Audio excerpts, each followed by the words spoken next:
ተነስተልን ክቡራን ተመልካቾቻችን ሲሳይ አገና ከሉዓላዊ ሚዲያ ረቡዕ መጋቢት 23 2018 ዓመተ ምህረት በቁጥር ስር ጉዳያቸው የጠራ ያሉ ቅድም የገለጽኩት 258 ተሳታፊዎች በዝርዝር ስናይ በተለያየ ኃላፊነት ደረጃ ያሉ ተቋጣሪ አካላት የንግድ መዋቅር 52 ሰዎች፣ የጸጥታ ሕግ አስከባሪ አካላት 23፣ የማደያ ባለቤቶች ስራ አስኪያጆችና ሰራተኞች 52 ሰዎች ትግሉ ከተጀመረ 3 ዓመት ሆኖታል። ግን ከቀበሌና ከወረዳ ከንዑስ ቀበሌዎች አልወጣንም። ሁሉም በየጎጥ ነው የሚታገለው ማለት ነው። ትግል ደግሞ እንደዚህ አይሄድም። የሳውዝ ዌስቱን ግዛት ጉዳይ እነ ጀዋር የፖለቲካ ክስመና ሲሉ እነ ሪፖርተር ኢትዮጵያ የተከበበች ለማስመሰል ያቀረቡት ዘገባ መልሶ ለነሱም ለማስተዋወስ ፕሬዝዳንቱን ለመሰየም እንኳን የኢትዮጵያውን ጠቅላይ ሚኒስትር እስከ መጠየቅ የተሄደበት መሆኑን መረጃዎችን ማየቱ ከምንም በላይ አንዳንዴ መረጃዎች ሳውዝ ዌስት ጋር ኢትዮጵያ ከነበራት ቅርበት ምናምን አንፃር ምናልባት ሊሆን ይችላል ብሎ ሰዎች በቀንነት እንደዛ አይነት ዘገባ ትንተና ሊሰሩ ይችላሉ። ግን ይህንን ትንተና ወይም ደግሞ ይህን ዘገባ ቅን ነው ብለን እንድንቀበል ከዚህ የሚበልጥ የገዘፈ ነገር በቀደሙት ቀናት ዓለም አቀፍ ክስተት ዓለም አቀፍ ዜና ነበር። ያ ግን ከኢትዮጵያ አንፃር ለኢትዮጵያ ጠቃሚ ስለሆነ ለምንድን ነው የተተወው?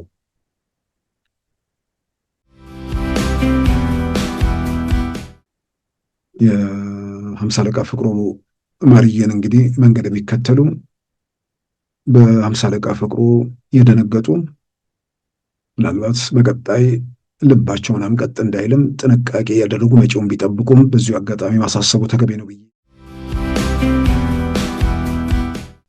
በዛሬው ፕሮግራማችን በእነዚህና በሌሎች ወቅታዊ ጉዳዮች ላይ ትኩረት አድርገናል። አሁን ወደ ዕለቱ ዜናም እናመራለን። የሶማሊያ ደቡብ ምዕራብ ግዛት ፕሬዝዳንት የሆኑትን አብዱልአዚዝ ላፍታግሬንን በሌላ ሰው ለመተካት የሶማሊያው ፕሬዝዳንት ሐሰን ሼክ መሐመድ የኢትዮጵያውን ጠቅላይ ሚኒስትር ዶክተር አብይ አህመድን ማማከራቸው ተዘገበ። የደቡብ ምዕራብ ግዛት ዋና ከተማ በሶማሊያ ፌዴራል ኃይሎች ከመያዟ በፊትም በኋላም ኢትዮጵያ በአደራዳሪነት ሚና መጫወቷንም አፍሪካን ኢንተሊጀንስ ዘግቧል። የሶማሊያን ፌዴራል መንግስት ህገ መንግስታዊ ማሻሻያ ባለመቀበል እንዲሁም አሁን በስልጣን ላይ ያሉት የሶማሊያ ፌዴራል መንግስት ፕሬዝዳንት የስልጣን ዘመናቸውን ከ4 ዓመት ወደ 5 ማሸጋገራቸውን በመቃወም ከፕሬዝዳንት ሐሰን ሼክ መሐመድ ጋር ውዝግብ ውስጥ የቆዩት የደቡብ ምዕራብ ግዛት ፕሬዝዳንት አብዱልአዚዝ ላፍታግሬን ክልላቸውን ከሶማሊያ ፌዴራል ግዛት መነጠሉንም ይፋ አድርገው ነበረ። ይህንን ተከትሎ በተፈጠረው ውጥረት የሶማሊያ ፌዴራል ሰራዊት ባካሄደው የአንድ ሳምንት ውጊያ በሳምንቱ መጨረሻ እሁድ ርዕሰ ከተማዋን ባይዶዋን ሲከብ ፕሬዝዳንቱ በኢትዮጵያ ወታደሮችና በአፍሪካ ህብረት ሰላም አስከባሪዎች ወደሚጠበቀው የከተማ አውሮፕላን ማረፊያ በመሸሽ ከለላ አግኝተዋል። ከአፍሪካ ህብረት የሰላም አስከባሪዎች ስምሪት በተለየ በሶማሊያ ደቡብ ምዕራብ ግዛት የሚገኘው የኢትዮጵያ ሰራዊት በአካባቢው የሰፈረው ከሶማሊያ መንግስት ጋር በተደረገ የሁለትዮሽ ስምምነት እንደሆነም ተመልክቷል። በደቡብ ምዕራብ ግዛት ርዕሰ ከተማ ባይዶዋ በአውሮፕላን ማረፊያውና በተለይም ከባይዶዋ ወጣ ብለው በሚገኙት በኤና ባኮል የተባሉ ቦታዎች የሰፈረው የኢትዮጵያ የሀገር መከላከያ ሰራዊት በክልሉ ሰላም ለመጠበቅና አልሻባብን ለመመከት ሲንቀሳቀስ መቆየቱና አሁንም እየተንቀሳቀሰ መሆኑም ተዘግቧል። የሶማሊያ ፌዴራል ኃይሎች ባይዶዋ መቅረባቸውን ተከትሎ በሞቃዲሾ የሚገኙ የኢትዮጵያ አምባሳደር ሱሌማን ደደፎም ፕሬዝዳንት አብዱልአዚዝ ላፍታግሬንን ወደ ሌላ ሀገር ለማውጣት በሚቻልበት ሁኔታ ላይ አደራዳሪ እንደነበሩም አፍሪካን ኢንተሊጀንስ ዘግቧል። በመጨረሻም የደቡብ ምዕራብ ግዛት ፕሬዝዳንት አብዱልአዚዝ ላፍታግሬን ወደ ኬንያ እንዲወጡ መደረጉንም ዘግይቶ የወጡ ሪፖርቶች አረጋግጠዋል። የሶማሊያው ፕሬዝዳንት ሐሰን ሼክ መሐመድ የደቡብ ምዕራብ ግዛት ፕሬዝዳንትን ከስልጣን ለማንሳት ከወሰኑ በኋላ በውሳኔያቸው ዙሪያ ከኢትዮጵያው ጠቅላይ ሚኒስትር ጋር መምከራቸውን ከአፍሪካን ኢንተሊጀንስ ዘገባ መረዳት ተችሏል። ፕሬዝዳንት ሐሰን ሼክ መሐመድ ከጠቅላይ ሚኒስትር አብይ ጋር በተተኪው ፕሬዝዳንት ማንነት ላይ አማራጭ ማቅረባቸውን ከነዚህም ውስጥ የፌዴራሉ ፓርላማ አፈ ጉባኤ ሐሰን አደንና አደን ማዶቤ እንደሚገኙበት አፍሪካን ኢንተሊጀንስ በጉዳዩ ዙሪያ ባጠናቀረውና ከትላንት በስቲያ እንደ አውሮፓውያን አቆጣጠር መጋቢት 30 2026 ካወጣው ዘገባ መረዳት ተችሏል።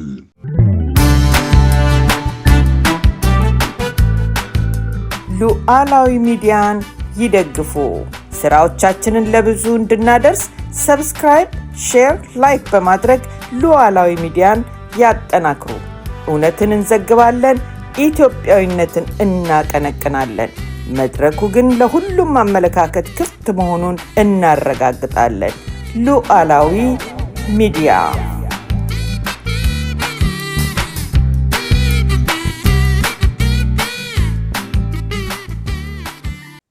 ክቡራን ተመልካቾቻችን በጎረቤት ሀገር ሶማሊያ በፌዴራል መንግስትና በሳውዝ ዌስት ግዛት መካከል የተፈጠረውን አለመግባባት ተከትሎ ለአንድ ሳምንት ያህል የተካሄደው ውጊያውን ተከትሎ የክልሉ ወይ ደግሞ የስቴቱ ፕሬዝዳንት በመጨረሻም አገር ለቀው መውጣታቸው ታውቋል። ያንን ተከትሎ የኢትዮጵያ መንግስት በዛ በኩል ኪሳራ እንደደረሰበት ተደርጎ የሚወጡ ዘገባዎችን በዚህም ለማየት ችያለሁ። በዋናነት ጀዋር መጀመሪያ የለኮሰው ይመስለኛል።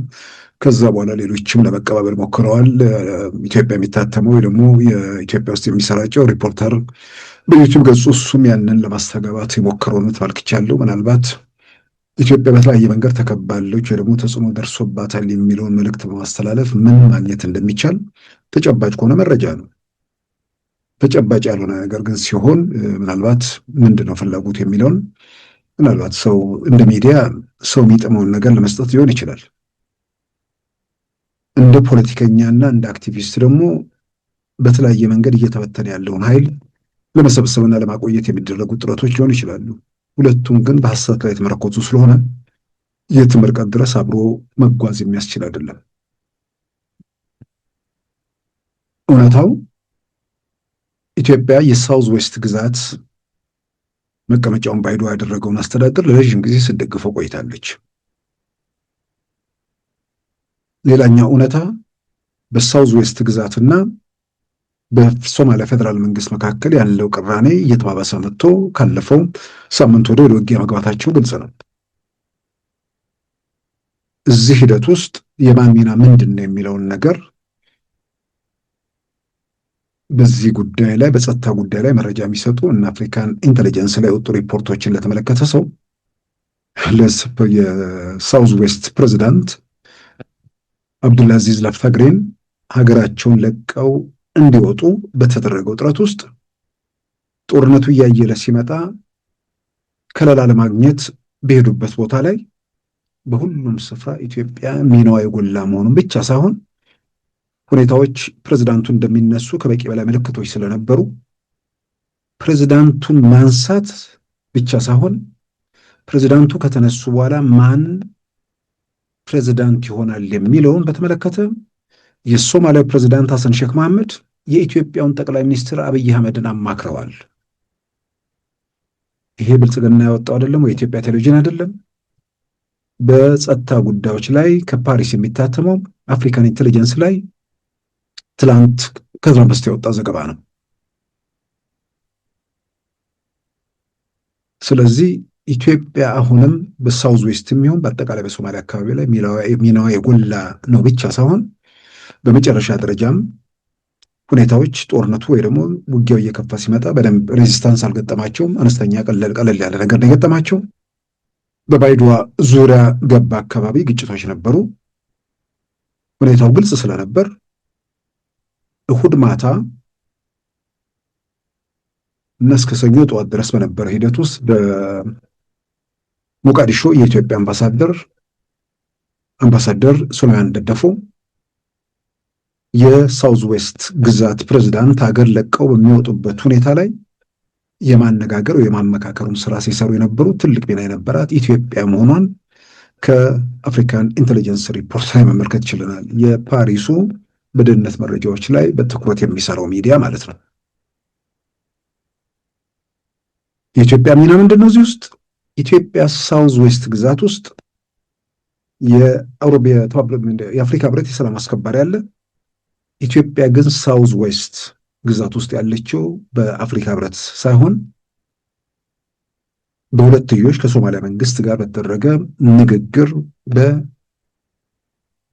በአልሻባብን ለመከላከል በዛ አካባቢ ከፍተኛ ኃይል አላት። በሁለት ቦታዎች ላይ የባይዶዋን ደህንነት ይጠብቃሉ። ከዛ ባሻገር በአካባቢው ላይ አልሻባብ በአጠቃላይ በሳውዝ ዌስት ግዛት ያለውን እንቅስቃሴ ለመቆጣጠር እዛ የሰፈረው የኢትዮጵያ ሀገር መከላከያ ሰራዊት ያሚና አለው።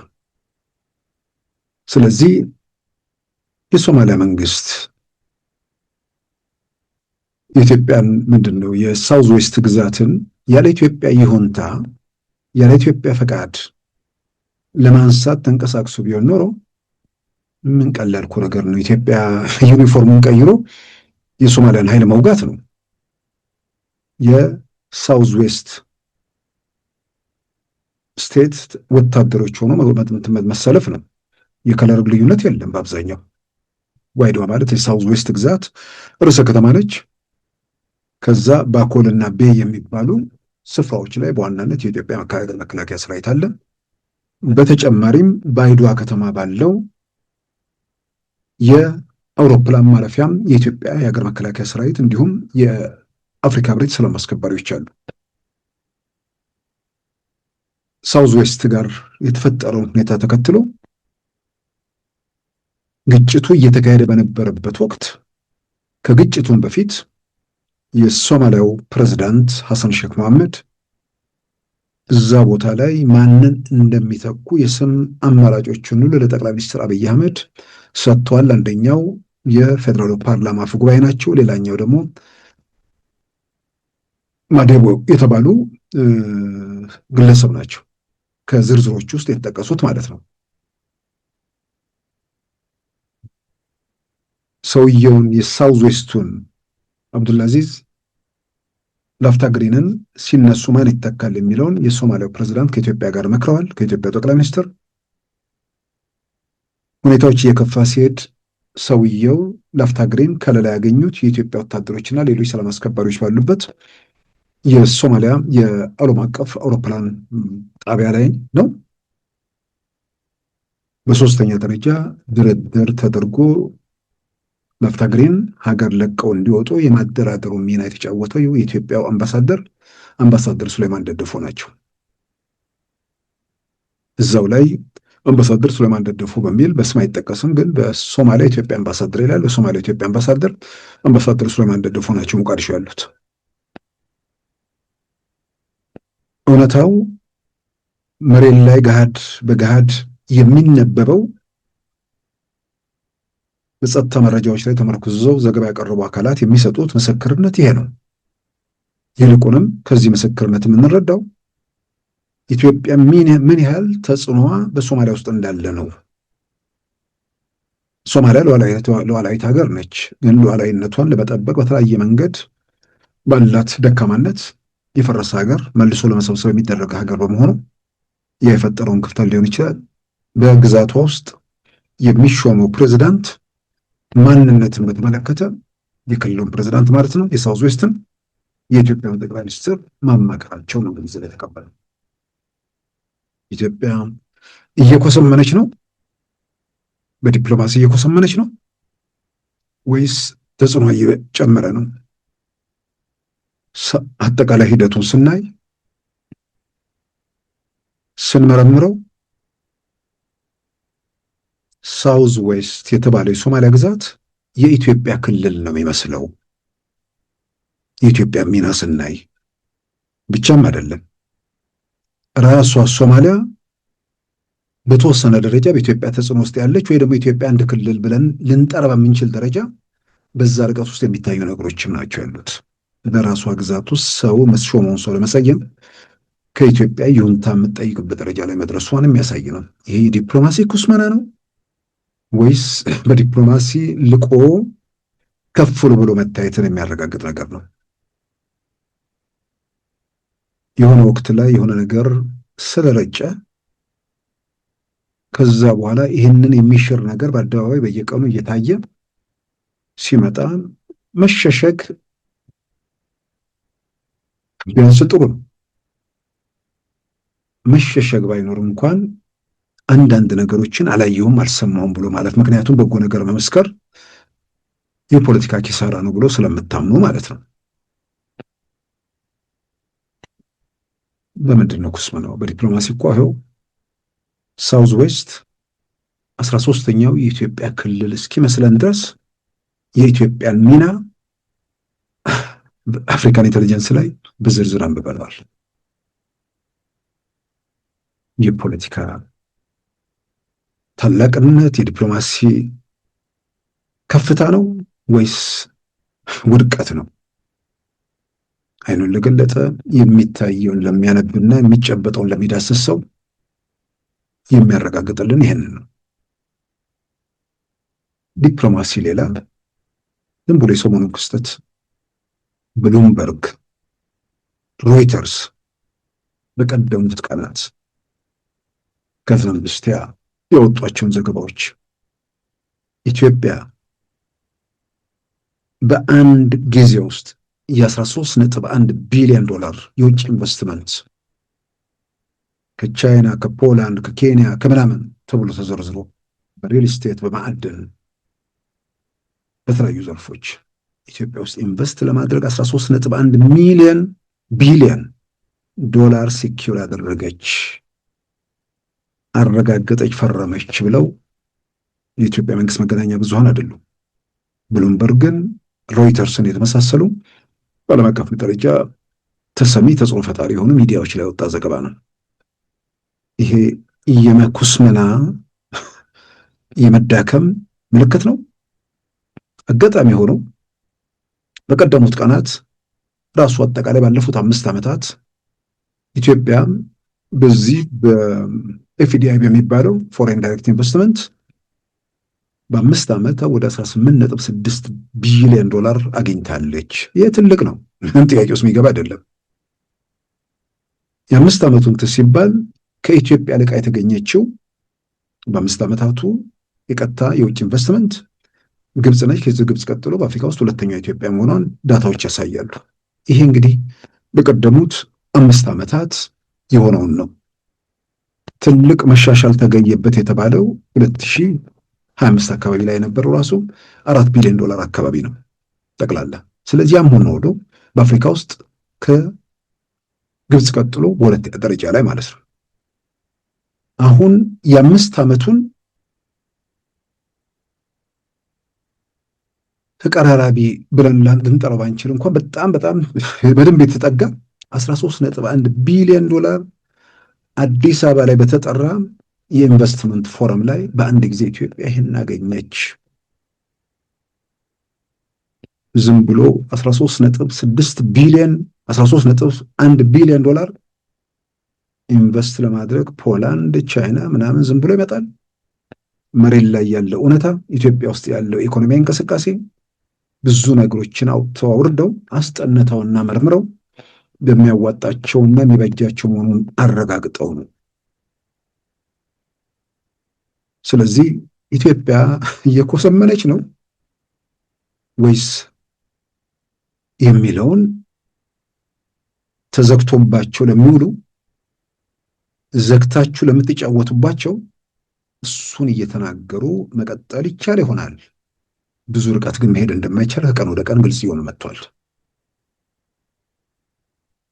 ይልቁንም በተቃውሞ ውስጥ ያሉ ሰዎች የሚያዩትን ለማመን የሚዳስሱትን ለመቀበል ተቸግረው ግራ ተጋብተዋል።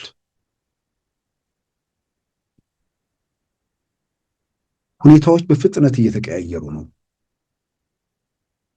የኢትዮጵያ ተጽዕኖ፣ የኢትዮጵያ ተፈላጊነት፣ የኢትዮጵያ ሚና እየጎለበተና ከፍ እያለ መጥቷል። የሳውዝ ዌስቱን ግዛት ጉዳይ እነ ጀዋር የፖለቲካ ክስመና ሲሉ እነ ሪፖርተር ኢትዮጵያ የተከበበች ለማስመሰል ያቀረቡት ዘገባ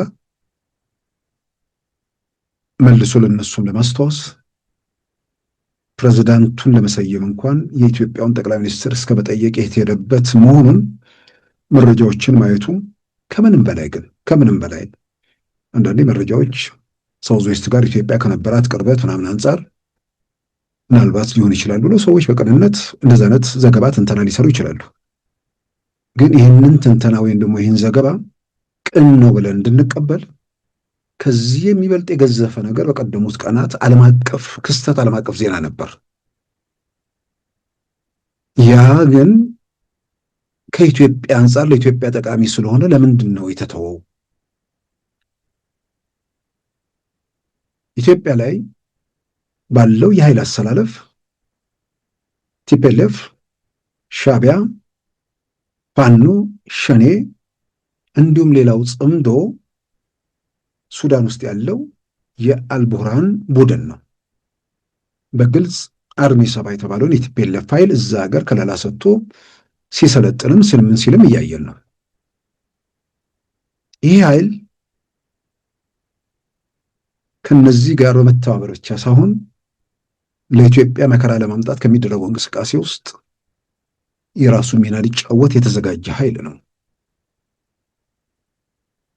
ይህ ኃይል የመጀመሪያው እዚህ ኃይል ውስጥ ይህንን ኃይል በዋናነት የሚደግፈው የሙስሊም ብራዘርሁድ በአሜሪካ መንግስት አሸባሪ ሊስት ውስጥ ገባ። ለዚህ ኃይል ለአልቡርሃን ማለት ነው ከፍተኛ ድጋፍ የሚያደርጉት ቱርክ፣ ግብፅና ሳውዲ አረቢያ። ድጋፍ የሚለው ከሚገልጸው በላይ ድጋፍ 1.5 ቢሊዮን ዶላር የመሳሪያ ግዢ ከፓኪስታን ጋር እንዲፈራረም ያደረገችው ሳውዲ አረቢያ ያንን ውሳኔዋን ቀለበሰችው ወይ ደግሞ ባለበት እንዲቆም አደረገች። ብቻ አይደለም ይህ ኃይል አስፈላጊ አይደለም ብላ በማመን የሲቪል መንግስት በአካባቢው እንዲመጣ ጥሪ ያደረገች። ግብፅም የሙስሊም ብራዘርሁድ ጉዳይ እንደሚያሳስባት ታየ። በግልጽ የተነገረ በዓለም አቀፍ ትንተናዎች ላይ የወጡትን ነገሮች ነው። በሱዳን መንግስትና በቱርክ መካከል ያለው ግንኙነት ጤናማ ነው ወይ የሚለውን ጤናማነቱን የማያሳይ መሆኑን ከሚገለጽባቸው ነገሮች አንዱ የሱዳኑ ፕሬዝዳንት አልቡርሃን ወይ ደግሞ አሁን የሱዳን ፕሬዝዳንት ብለን እንጠራቸው አንችልም። እሳቸው የሆነ ሰፈር ይዘዋል። ሄሜቲ መሐመድ ጀነራል ደጋሎ እሳቸው ደግሞ የሆነ መንደር ይዘዋል። አንደኛው የሉዓላዊ ምክር ቤቱ ፕሬዝዳንት፣ ሌላኛው ምክትል ፕሬዝዳንት ሆነው ጠቅላይ ሚኒስትር የነበሩትን አብደላ ሐምዶክን አባረው ከዛ በኋላ አብረን እንቀጥላለን ብለው እርስ በርሱ ለመታኮስ ሄዱ ሰዎች ናቸው። ስለዚህ ሰፈር ሰፈር ተከፋፍለዋል። ስለዚህ ያኛውም ቃለ መሃላ ፈጽመዋል። መሐመድ ሐምዳን ደጋሎ እኛውም መቀመጫቸውን ከካርቱም ወደ ፖርት ሱዳን አዙሮ ነበር። አሁን ደግሞ ወደ ካርቱም ለመመለስ ሞክረው ነገር መሀል ላይ ጅዋጅዌ የተጫወቱ ነው።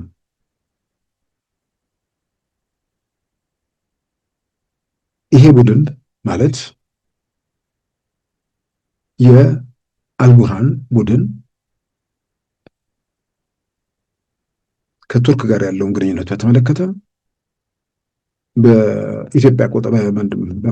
በኢትዮጵያም 2015 ሚያዝያ ወር ነው ጦርነቱ የፈነዳው፣ እርስ በርስ ጦርነቱ። አሁን የፊታችን ሚያዝያ 3ኛ ዓመት ነው የሚሆነው። ልክ ጦርነቱ ሲፈነዳ ልጃቸውን ቤተሰቦቻቸውን ወደ ቱርክ ነበር አልቡርሃን የላኩት። ባለፈው ዓመት ወደ ቱርክ ከሄዱት ቤተሰቦቻቸው አንድ ልጃቸው መኪና አደጋ ሕይወቱን አጣ። አደጋውን ተከትሎ ቤተሰቦቻቸውን ደግሞ ወደ ኳታር አሻገሩ። መኪና አደጋ ነው። ከመኪና አደጋው ጋር የተያዘ ጥርጣሬ አለ ወይ የሚሉ ትንተናዎች ናቸው እንግዲህ እየወጡ ያሉት። ጤናማ ግንኙነት እንደሌላቸውም አፍሪካን ኢንተሊጀንስ ላይ የወጡ ሪፖርቶችን በግልጽ ያመለከቱት ነገር ነው። ስለዚህ ይሄ በአንድ ጊዜ አካባቢው ላይ ትርጉም ባለው መንገድ ብዙ ነገሮችን የቀየረን ነገር የ1.5 ቢሊዮን ዶላር መሳሪያ እንዲቆም የተደረገበት ከሙስሊም ብራዘርሁድ ጋር የተያዘ ዓለም አቀፍ አሸባሪ ተብሎ የተፈረጀበት ከዚህ ኃይል ቁጥጥር ውጭ አለመሆኑን የታየበት እንደገናም እዛ ውስጥ ያለው የአክራሪው የሙስሊም ብራዘርሁድ እንዳለ አክራሪ ነው። ከአልቡርሃን ጋር የሚሰራው ይሄ አክራሪ ቡድን ፖርት ሱዳንን ተቆጣጥሮ ባሻገር የመን ላይ ካሉት የሁቲ አማጽያን ጋር በመሆን ቀይ ባህርን በመዳፋቸው አስገብተው ሆርሙዝ ሰርጥን ኢራን ዘግታ የዓለም 20% የነዳጅ መተላለፊያው እንደዘጋች ሁሉ እነሱ ደግሞ የዓለም የንግድ 12% አጠቃላይ ንግድ መተላለፊያ ላይ ተጽዕኖ እንዲያደርጉ እንደዚህ የተሰራ ነው። ስለዚህ ይህን ለመቀልበስ የሚደረጉ ስራዎች ምዕራባውያኖቹ እጅጉ እያሳሰባቸው በአካባቢው ላይ ሁኔታዎችን ለመቀየር የሚያደርጉት ጥረትና ከኢትዮጵያ ጋር ያላቸው ትብብር በግልጽ የሚታይ ነው። ይህንን አላየሁም አልሰማሁም ብለው ሳውዝ ዌስት ላይ ፕሬዚዳንቱ ተነሱ ሲባል እዛ ኢትዮጵያ ሰላም አስከባሪ ኃይል መኖሩን እያወቁ በሌላም በኩል ሂደቱን በደንብ ሳያጤኑ ኢትዮጵያ ተከበበች አይነት ስሜት። ኢትዮጵያ ድንበር ላይ እኮ ነው።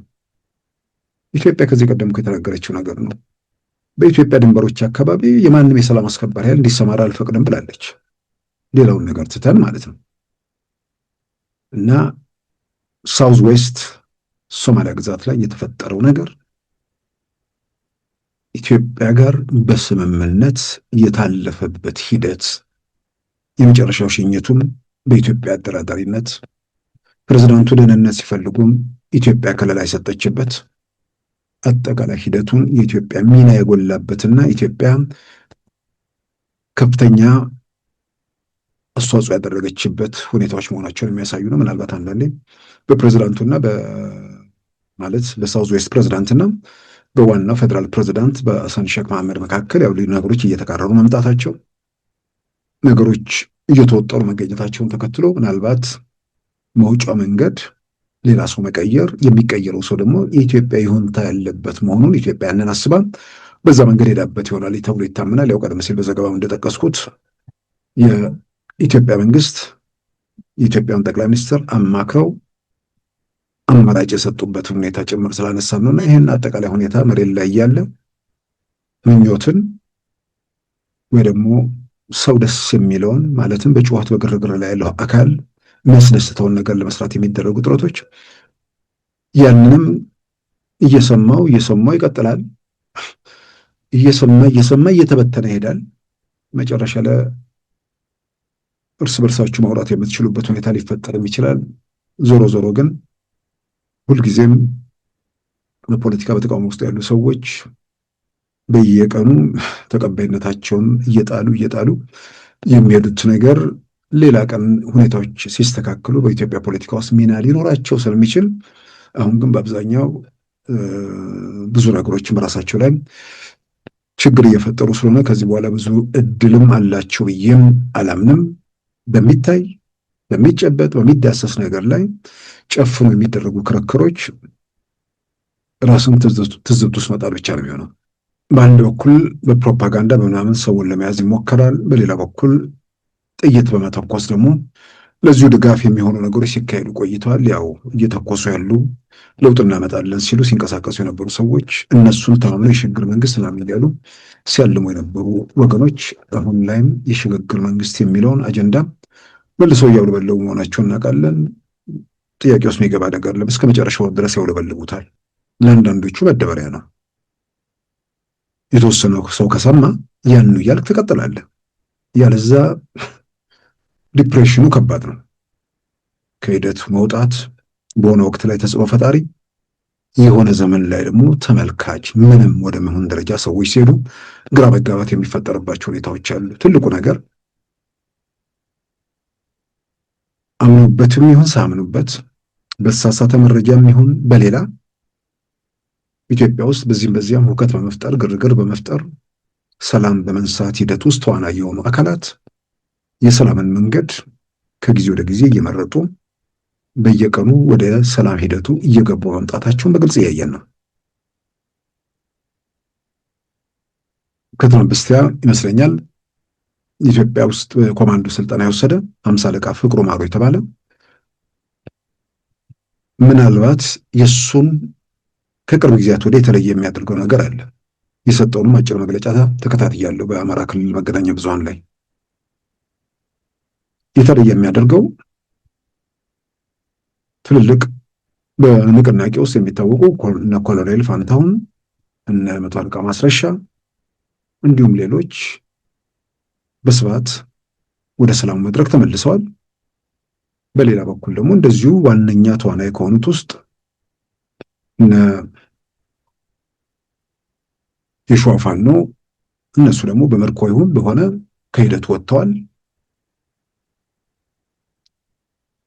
ይሄ ሁሉ ምዕራፍ ካለፈ በኋላ የተበታተነ እንቅስቃሴ ሲደረግ የነበረበት በጋራ በወል ስም ይጠራሉ።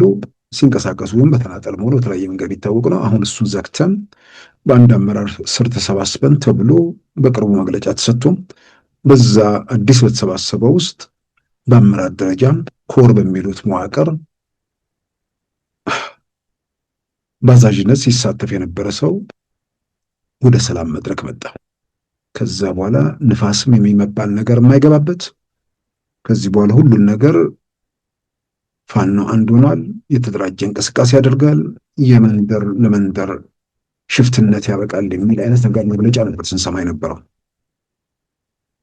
በዛ ሂደት ውስጥ ዋና የሆነ ሰው በእነሱ አደረጃጀት ኮር የተባለ እንግዲህ ኮር 5 ሰው ይሆን 500 ይሆን ሰው ይሆን ይሄ መደበኛው ነገር ስለማይከተል ያን ቁጥር በእርግጠኝነት መናገር ይቻል፣ ግን ከፍተኛ የሚባለው እንትን ላይ ነው።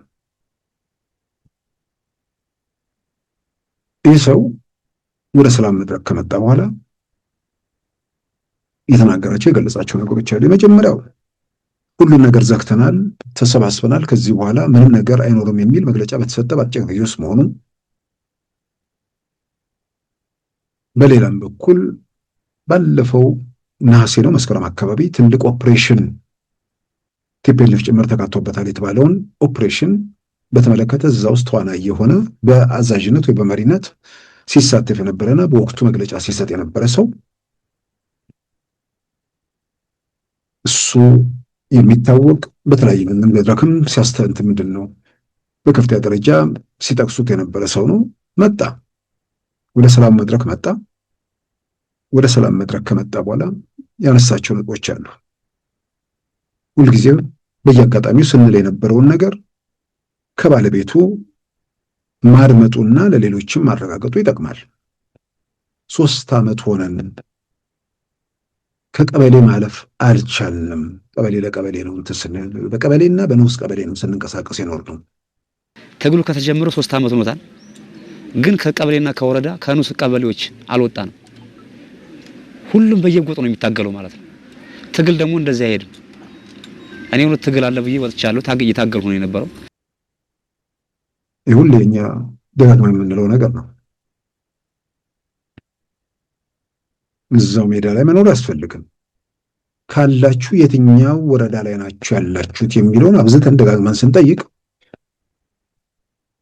መኖራቸውን ለማሳየት መጀመሪያ አካባቢ ፎቶ ተነስቶ ይወጡ ነበር። አሁን ደግሞ መከላከያ ስለለቀቀ አቃጥለው ይወጣሉ።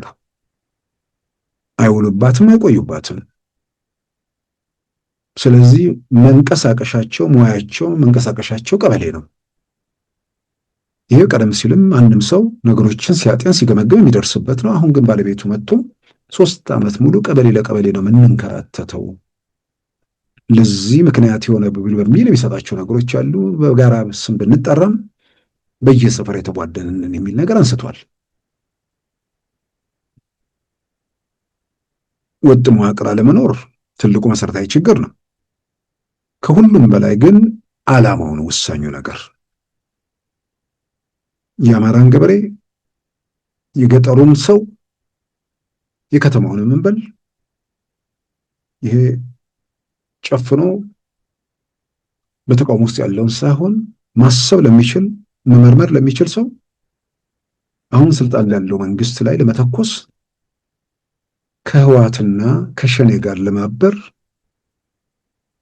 የሚያነሳሳውን ትብብር ለመፍጠር የሚያስገድደው ስልጣን ላይ ያለው መንግስት በማህበረሰቡ ላይ ያደረገው በደል ያደረሰው ችግር ወይ ደግሞ መከራ ይሄ ነው ተብሎ በዘርዝር አለበት። የመጀመሪያው ነገር ለሚጠይቁ ለሚመረምሩ አምነው ለሚከተሉ ሰዎች በተጨባጭ ችግር የሚባለውን ነገር ማንሳት ማስረዳት አስፈላጊ ነው።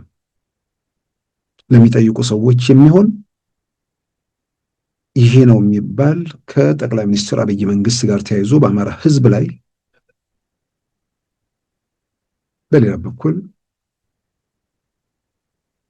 በኦሮሞ ህዝብ ላይ ለሸኔዎቹ ነው ብለው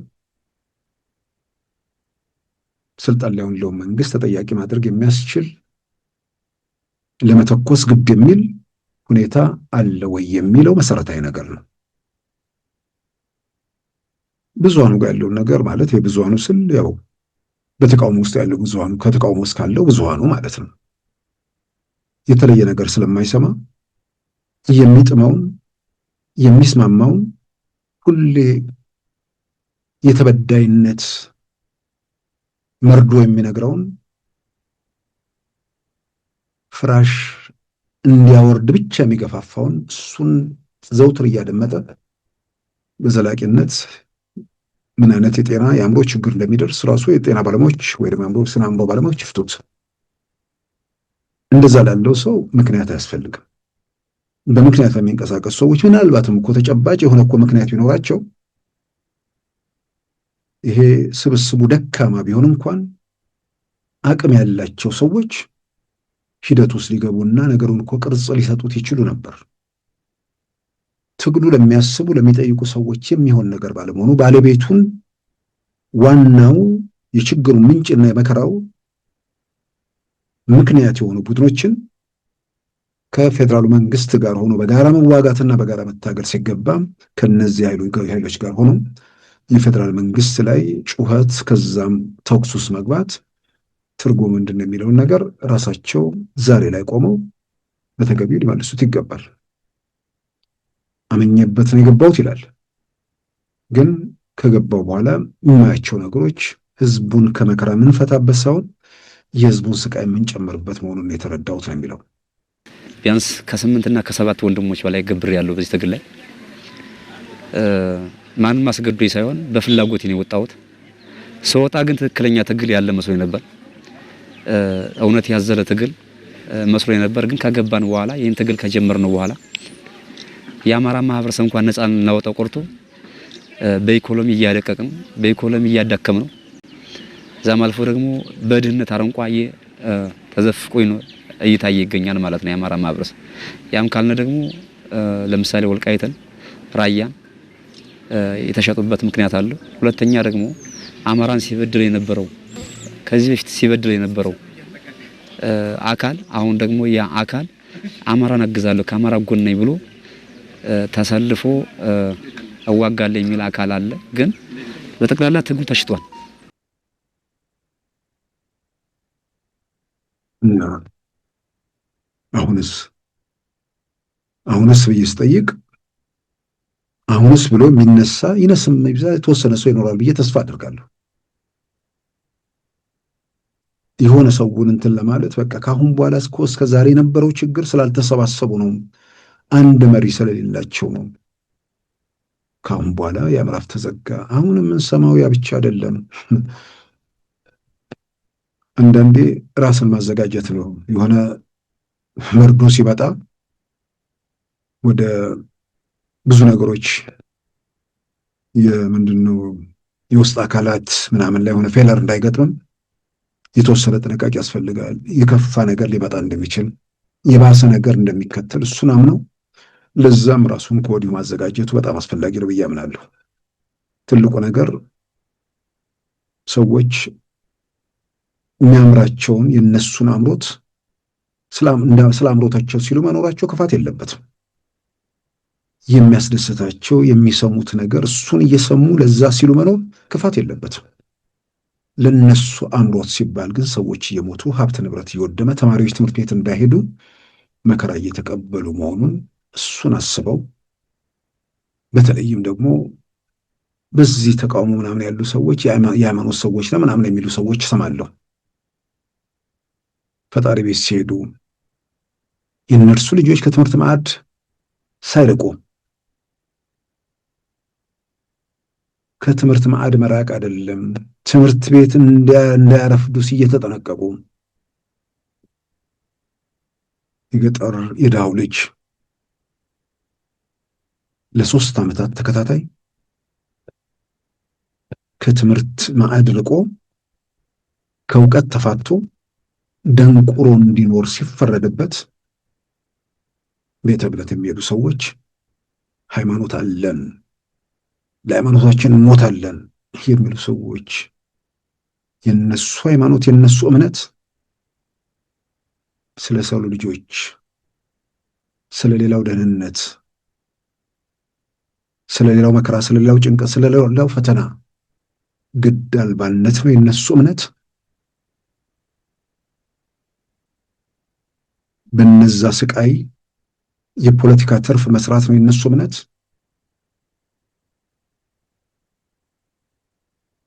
እነዚህ ሰዎች የሚጠይቅ ወዳጅ የሚናገንትን ምንድነው ለመከራከር የሚፈቅደስ ወዳጅ ቢኖራቸው ምን ብለው ነው የሚያስረዱት?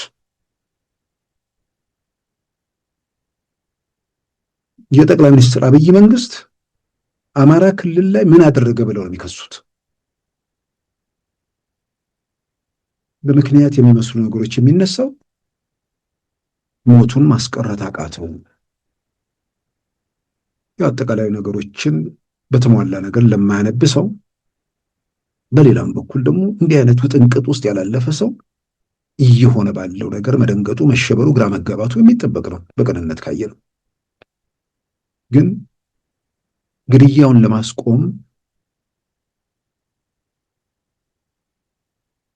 ተቀባይነት ያለው ህዝባዊ መሰረቱን በደንብ እንትን ያለ ከዳር እስከ ዳር ትልቅ እምነት የተጣለበት መንግስት ተቀባይነቱን የሚሸረሽር ነገር ሲፈጸም አቅም ኖሮት የማድረግ ችሎታ ኖሮት ነው ሳያደርግ የቀረው። ውስጡ የቀሩ ዘረኞች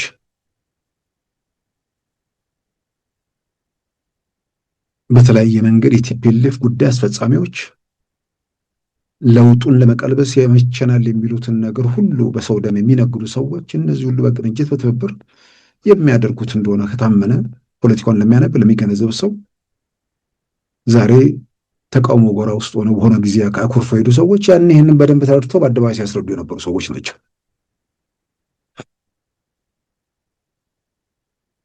ስለዚህ መንግስት አቅሙ እየጠነከረ ጡንቻው እየፈረጠመ ሲመጣ እንደ በፊቱ በየስርቻው በየብላሙ ቢያንስ ሞት የሚባለውን ነገር ቋሚ የመሆኑ ነገር እየቀነሰ መጥቷል። የጸጥታ ኃይሎች ማድረግ በሚችሉት መጠን መንቀሳቀስ ስለቻሉ፣ በሌላ በኩል ዋነኛው ይህንን ሞት ማስቀሪያው መንገድ ገዳዮቹ የሚገድሉበትን ዓላማ መንሳት ማለት ነው። የሆነ ሰው ገለን እናስነሳለን፣ ሁከት፣ ግርግር፣ ጩኸት ምናምን ይበረክታል። ከዛ በኋላ ስልጣን ላይ ያለው መንግስት ይንገዳገዳል ነው። ስልጣን ላይ ያለው መንግስት በቢኤም በታንክ በሮኬት በሚሳኤል ያልተንቀጠቀጠ መንግስት በጩኸት እንዴት ነው የሚንቀጠቀጠው? እሱ እንደማይንቀጠቀጥ እያወቁ ግን የተሰባሰበው ብሶተኛ እንዳይበተን በሚል በዚህ መንገድ የሚቀጥሉ በሰው ደም የሚነግዱ ሰዎች ግን እጅግ በጣም በጣም የሚያሳዝን የሚያስቆጭም፣ በሰው ደም መነገድ በጣም ነውርም ወንጀልም ነው። በሰማያዊ ደግሞ ኃጢአት ነው። ያው ሰማያዊ ጉዳይ ያሳስበናል የሚሉ በሰማያዊ ነገር የሚነግዱ ብዙዎች ኢትዮጵያ ውስጥ በደንብ እያየን ስለሆነ ነው። አንዳንድ የኢትዮጵያ ፖለቲካ ውስጥ በጣም የሚያመኝ ነገር ይህ በተቃውሞ በጩኸት ውስጥ ያለውን ሐሳቡን በሚቀጥለው ቀን አደባባይ ወጥቶ እንዳይናገር ማሳፈር የሚቻልበትን ነገር በተደራጀ መንገድ መስራት የሚቻልበት፣ በተለያየ መንገድ ለሀገራቸው አስተዋጽኦ ማድረግ የሚችሉ ይሄ ነገር መቆም እንዳለበት ሰው በዩኒቨርሲቲዎችም አካባቢ ይሁን በተለያየ ቦታም ያሉ ሰዎች ባሉ ሀገራዊ ጉዳዮች ላይ የሚደረጉ ቋሚ ውይይቶች ቢያንስ ሳምንት አንድ ቀን በዚህ ሰው ከንትኑ ከተጋረደበት ነገር ወጥቶ መነጋገር ቢችል ከምር ላይ ነው የምለው። ይሄ በተቃውሞ ያለው ነገር መቀለጃ ማሾፊያ ነበር የሚሆነው። በጣም በእርግጠኝነት ነው የማወራው። ማሰብ ለሚችል ሰው፣ መጠየቅ ለማይችል ሰው የማይሆን ገበያ ላይ ይዘው የሚወጡትን ሐሳብ ማፌዣ ማድረግ በየሳምንቱ ተከታታይ ፕሮግራሞችን መስራት የሚቻልበት ሁኔታ የተወሰነ የተለመዱ ፊቶች ሳይሆን ሌሎችም መጥተው መናገር በኢኮኖሚክስ ጉዳይ ይሁን በፖለቲካ ጉዳይ ይሁን በጸጥታ ጉዳዮች ላይ ይሁን እሱን ማድረግ የሚቻልበት ሐሳብ የሌለው ብሶተኛው አየሩን ተቆጣጥሮ ሁሌ ይናገራል፣ ሌላኛው ተከላካይ ሆኖ መቀጠሉ። ይህንን ለማስቀረት ስራዎች ተሰርተው ቢሆን ኖሮ ብዙ ነገሮችን ብዙ ጊዜ አደባባይ ላይ እንዳናያቸው ማድረግ ይቻል ነበር።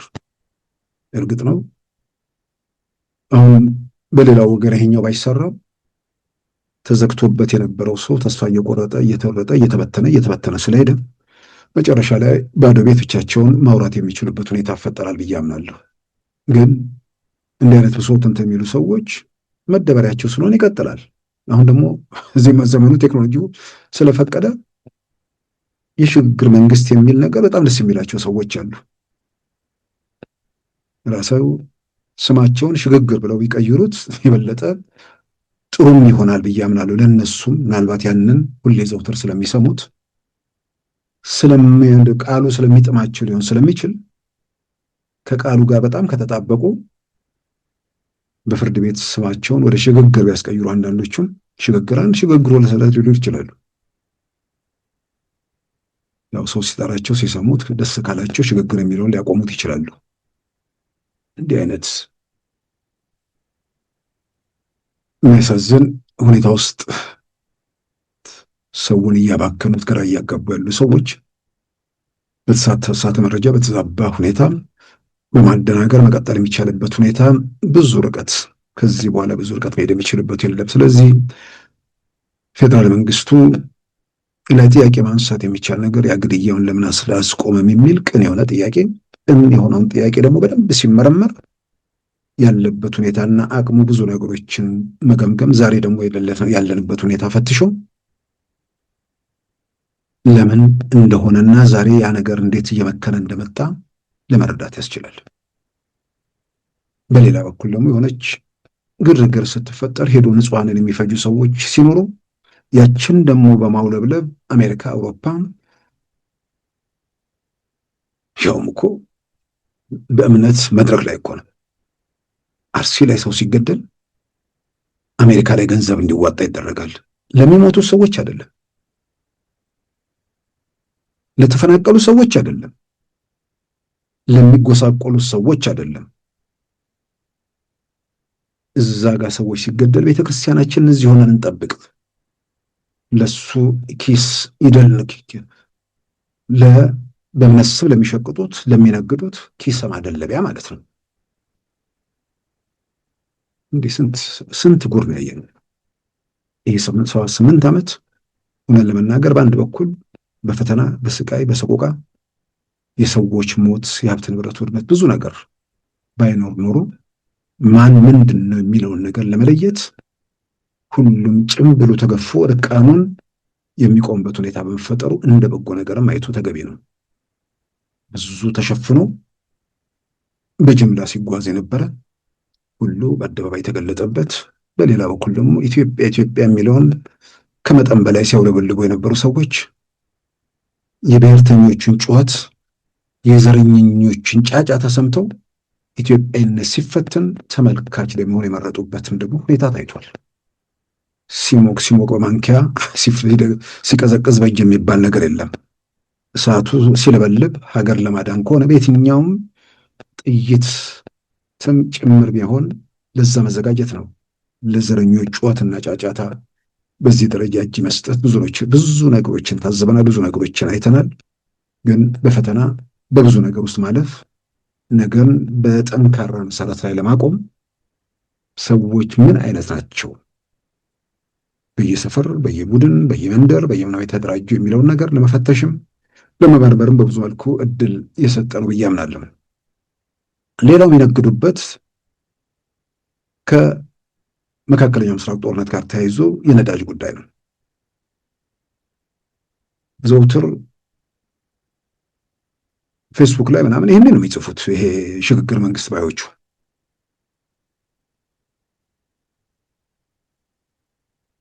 በቀደም እንዳልኩት የሆርሙዝ ሰርጥን ኢትዮጵያ የዘጋችው ይመስል፣ የመካከለኛው ምስራቅ ጦርነትን ኢትዮጵያ የጀመረችው ይመስል፣ ባለቤቱ ባለድርሻዋ እሷ ትመስል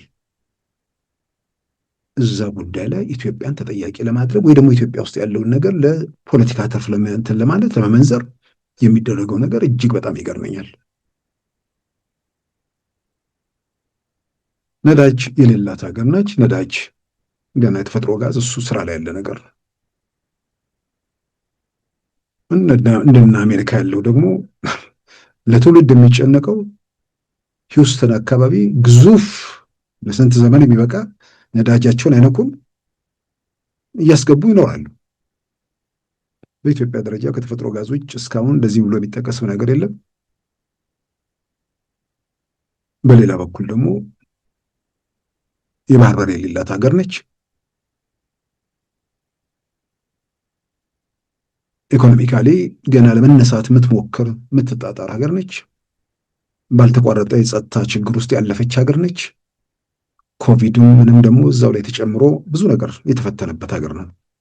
በዚህ ወቅት ደግሞ ይህ ነገር ሲመጣ ደግነቱ ኢኮኖሚካሊ ሁኔታዎች እየተለወጡ መነቃቃት እየታየ በመጣበት ጊዜ መሆኑ በተወሰነ ደረጃ ይጠቅማል ብዬ አምናለሁ።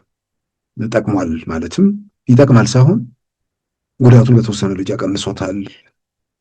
ባለፈው ጠቅላይ ሚኒስትር አብይ እንደተናገሩት ደግሞ የበልግ ዝናብ መምጣትም ከዚህ ከማዳበሪያ ጋር ተያይዞ የሚመጣውን ፈተና እሱን ለመቋቋም የተወሰነ ነገር ያግዛል እንደሚያግዝ ገልጸዋልና ያ በሆነ መንገድ መጣውን መከራ እግዚአብሔር በሆነ መንገድ ደግሞ እየካሰን ነው በሚል አንስተዋል።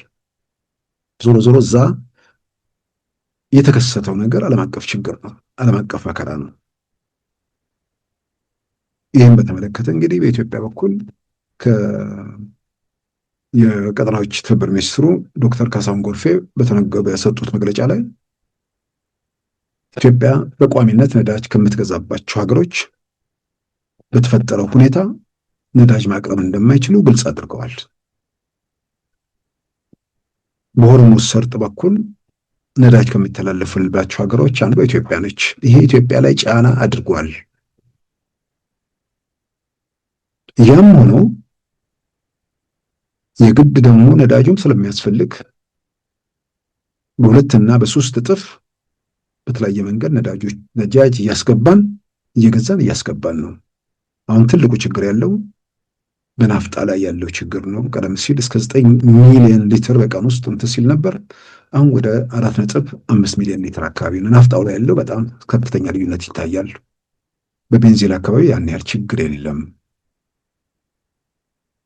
ያም ሆኖ ሁኔታዎች መልክ እስኪይዙ እስኪሉ ድረስ የቁጠባ መንገዶችን መከተል፣ በሌላም በኩል ደግሞ 1 2 3 ብለው ቅድሚያ የትኛውን ማደያ ማድረግ ያለበት ተብለው በቅድሚያ ራሳቸው ነዳጅ ለሚያመላልሱ ቦቴዎች በተከታታይም በአጠቃላይ ለህዝባዊ አገልግሎት በኢንዱስትሪ በትራንስፖርት ነው በሚያገለግሉ 1 2 3 ብለው እስከ በዝርዝር ያስቀምጧቸዋል። ለነዛ ቅድሚያ መሰጠት እንዳለበት በበሰውን በኩል ደግሞ ወደ ላይ በኩል ያለውን ነገር በእግር መጓዝን ጨምሮ እንደገናም የህዝብ ትራንስፖርቶችን በመጠቀም ያለውን ነገር ለመሻገር ጥረት ቢደረግ በሚል ምክርም ሐሳብም ሰጥተዋል። ከዚህ ከነዳጅ ጋር ተያዘ ደግሞ ያው ሁልጊዜም ሌብነት ምናምን መንግስታዊ ስልጣን የሆነ እንትን ከመዝረፍ ጋር ብቻ ያስተሳሰሩ ሰዎች ስላሉ ከዚሁ ከነዳጅ ጋር ተያዘ በርካታ ሰዎች በኃላፊነት ላይ ያሉ፣ በጸጥታ ስራ ላይ ያሉ፣ በሹፍርና ላይ ያሉ በአጠቃላይ ወደ 658 ሰዎች መታሰራቸውን ገልጸዋል። በቁጥር ስር ብለው ጉዳያቸው የጠራ ያሉ ቅድም የገለጽኩት 658 ተሳታፊዎች በዝርዝር ስናይ በተለያየ ኃላፊነት ደረጃ ያሉ ተቋጣሪ አካላት የንግድ መዋቅር 52 ሰዎች፣ የጸጥታ ሕግ አስከባሪ አካላት 23፣ የማደያ ባለቤቶች ስራ አስኪያጆችና ሰራተኞች 52 ሰዎች፣ ሾፌሮችና ረዳት ሾፌሮች 43፣ ሌሎች ህገወጥ አዘዋዋሪ ግለሰቦች 488፣ በጥቅሉ 658 ሰዎች ቁጥጥር ስር ውለው በአስፈላጊ የህግ እርምጃ በመወሰድ ላይ ይገኛል። አሁንም ህገወጥነቱ የቆመ ስላልሆነ በየደረጃው ያለው አመራር በትኩረት ክትትል እንዲያደርግና እርምጃውን አጠናክሮ እንዲቀጥል ከወዲሁ ማሳሰብ እፈልጋለሁ። መከራ ችግር ሲመጣ ከዛ ከመከራና ከችግር ውስጥ ትርፍ ለማግኘት የሚደረጉ በዚህም ጥረቶች ሁልጊዜም እንዲህ አይነት ወገኖች ወይ ደግሞ ግለሰቦች ወይም ቡድኖች ይኖራሉ። በመሀል ደግሞ ንጹህ ሰው ላይ ሊታሰር የሚችልበትም እድል ይኖራል። ዞሮ ዞሮ ግን እንዲህ አይነት መከራ ሲመጣ ችግሮች ሲኖሩ በችግሩ ትርፍ ፍለጋ ውስጥ ሲዳክሩ የነበሩ ሰዎችን በተመለከተ ክትትልና ቁጥጥር ማድረጉ ለህብረተሰቡም በዚህ በኩል መረጃ በመስጠትም እንዲተባበር ያው ዶክተር ካሳሁን ጎርፌ እንግዲህ ጥሪን አቅርበዋል።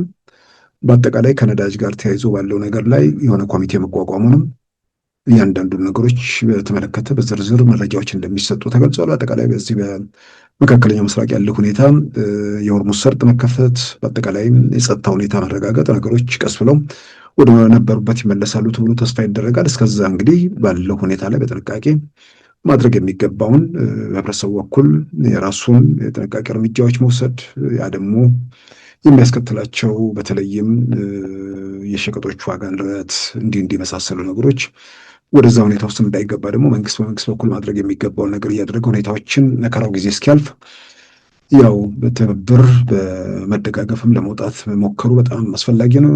ይህንን ለመነገድ በዚህ ለማትረፍ የሚፈልጉ ሰዎች ብዙ ትርፍ ላይ የሚውሉ ለገበያ የሚመቹ ነገሮች ነበሩ። በዛ ሁሉ ከስራችሁ አሁን ከዚህ በኋላ የሚገኝ ትርፍ የለም፣ በሚመጣም ነገር አይኖርምና ስለዚህ በህብረተሰቡ ስቃይ፣ ሰቆቃ፣ ምናምን ችግር ለማትረፍ የሚደረግ ጥረት የሚሆን ነገር አይደለም እና ትራንስፖርት ዋጋ ቢጨምር፣ የሸቀጥ ዋጋ ቢኖር ስልጣን ያለው መንግስት ነገሮችን ለመቆጣጠር ይሞክራል። ከዛ ውጭ ግን የሆርሙዝ ሰርጥን አልዘጋም፣ ጦርነት አልጀመረም። ልክ በዓለም ላይ የመጣ መከራ ነው።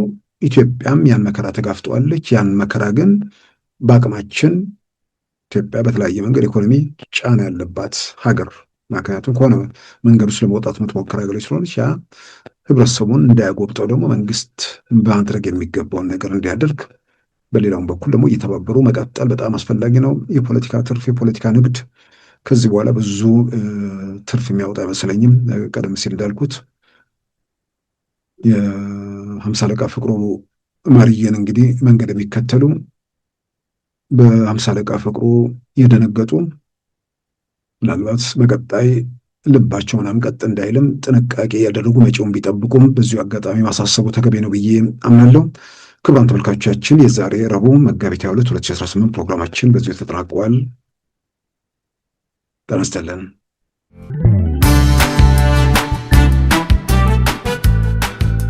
ሉዓላዊ ሚዲያን ይደግፉ። ስራዎቻችንን ለብዙ እንድናደርስ ሰብስክራይብ፣ ሼር፣ ላይክ በማድረግ ሉዓላዊ ሚዲያን ያጠናክሩ። እውነትን እንዘግባለን፣ ኢትዮጵያዊነትን እናቀነቅናለን። መድረኩ ግን ለሁሉም አመለካከት ክፍት መሆኑን እናረጋግጣለን። ሉዓላዊ ሚዲያ